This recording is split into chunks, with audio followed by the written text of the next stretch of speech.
We zijn eigenlijk met Lisdolde begonnen omdat het een product uit de regio is. En zoals jullie weten, wij hebben een fabriek en daarin maken wij nu gevelelementen. En de isolatie daarvoor die halen wij vaak uit het buitenland. Daar zitten de dichtstbijzijnde fabrieken. En dat wouden we graag verkorten. Want hoe minder transport, hoe minder diesel, hoe minder stikstof, eigenlijk hoe beter voor het milieu. En ook hoe makkelijker het is voor ons om de kringloop te sluiten. De Lisdolde bestaat eigenlijk uit wortels, uit een steel en uit pluis. En voor het isolatiemateriaal gebruiken wij de steel en het pluis. De steel is juist heel geschikt omdat er allemaal kleine luchtkamertjes in zitten. En isoleren is niets anders dan stukjes stilstaande lucht. Dus die gebruiken we.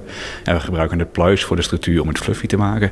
En uiteindelijk laten we de wortels zitten, zodat daar volgend jaar weer een nieuwe Lisdolde op kan groeien. Dus eigenlijk is het een plant die elk jaar weer terug kan komen. En jullie halen de Lisdolde uit de regio. Waar groeit de Lisdolde? Op dit moment halen we de Lisdolde bij Venwoude uit de buurt. Maar dat is niet genoeg, neem ik aan.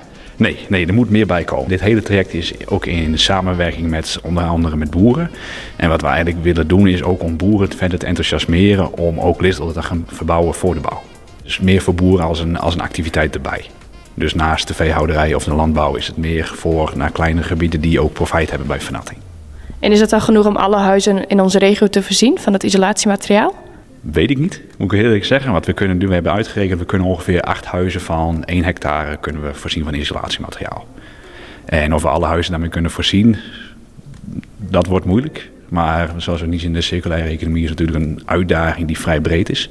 En die heeft meerdere oplossingen. En ik denk zelf dat Lisdolde een van die oplossingen is. Gaan we het op kleine schaal toepassen. Dus we gaan het eerst testen in klimaatkamers. Dat zijn faciliteiten die we hier ook in Dokkum bij bebouwen hebben. En daarna gaan we het opschalen naar wanden. En uiteindelijk is het ook de bedoeling om hier huizen mee te gaan isoleren. We hebben het op kleine schaal getest in eerste instantie om vertrouwen te krijgen in het product. En eigenlijk die testresultaten waren zodoende positief dat we vertrouwen hebben in het product. Zijn jullie ook dingen tegengekomen waarvan jullie dachten, dit wordt een beetje lastig? Ja, het is een nieuw product, dus dat moet je opnieuw ontwikkelen en daar kom je problemen bij tegen. Dus eigenlijk we zijn eigenlijk achtergekomen dat het maken van een product die ook zijn structuur en een spouwmuur behoudt, dat is best moeilijk. Door zwaartekracht drukt het naar beneden en het moet zijn vorm behouden. En dat was wel een van de dingen die wij tegen zijn gekomen. Dus daar zijn we heel hard mee aan het werk om dat op te lossen. Daar hebben we ook goede ideeën voor, dus daar hebben we ook vertrouwen in dat we dat gaan oplossen. En we zijn ook dingen tegengekomen rondom het oogstmoment en het droogmoment. Een van de allereerste batches Lisdolde die we hadden, daar zaten wat beestjes in. Dus door het oogstmoment te verplaatsen zijn we die kwijtgeraakt.